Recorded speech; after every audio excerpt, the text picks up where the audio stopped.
സംസ്ഥാനത്ത് ഇനി ബുധനാഴ്ച വരെ അതിതീവ്ര മഴയാണ്. അതിനാൽ ഇടുക്കിയിൽ രാത്രിയാത്ര നിരോധിച്ചിട്ടുണ്ട്.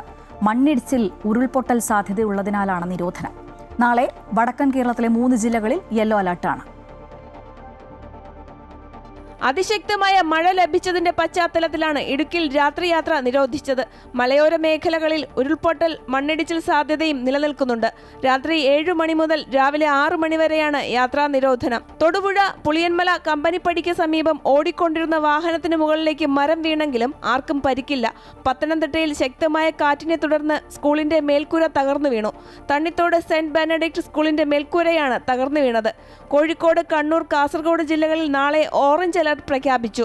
കേരള, കർണാടക, ലക്ഷദ്വീപ് തീരങ്ങളിൽ മത്സ്യബന്ധനത്തിനുള്ള വിലക്ക് തുടരും. അതിതീവ്ര മഴ മുന്നറിയിപ്പിനെ തുടർന്ന് വയനാട് ജില്ലയിലെ ക്വാറികളുടെ പ്രവർത്തനത്തിനും വിനോദസഞ്ചാരത്തിനും ഏർപ്പെടുത്തിയിരുന്ന നിയന്ത്രണങ്ങൾ പിൻവലിച്ചു. ക്വാറികൾക്ക് പുറമെ ദുരന്ത സാധ്യത നേരിടുന്ന ദുർബല പ്രദേശങ്ങളിലെ ഹോം സ്റ്റേ ഉൾപ്പെടെയുള്ള ടൂറിസ്റ്റ് കേന്ദ്രങ്ങളുടെ പ്രവർത്തനങ്ങൾക്കും അഡ്വഞ്ചർ ടൂറിസം സെന്ററുകൾക്കും ട്രക്കിങ്ങുകൾക്കും ഏർപ്പെടുത്തിയിരുന്ന നിയന്ത്രണമാണ് പിൻവലിച്ചത്. അതേസമയം യന്ത്രസഹായത്തോടെയുള്ള മണ്ണ് നീക്കത്തിനുള്ള നിയന്ത്രണം തുടരും. മലയോര മേഖലകളിലേക്കുള്ള രാത്രിയാത്രകൾ പരമാവധി ഒഴിവാക്കണമെന്നും അധികൃതർ നിർദ്ദേശം നൽകിയിട്ടുണ്ട്. News desk, Amrita news.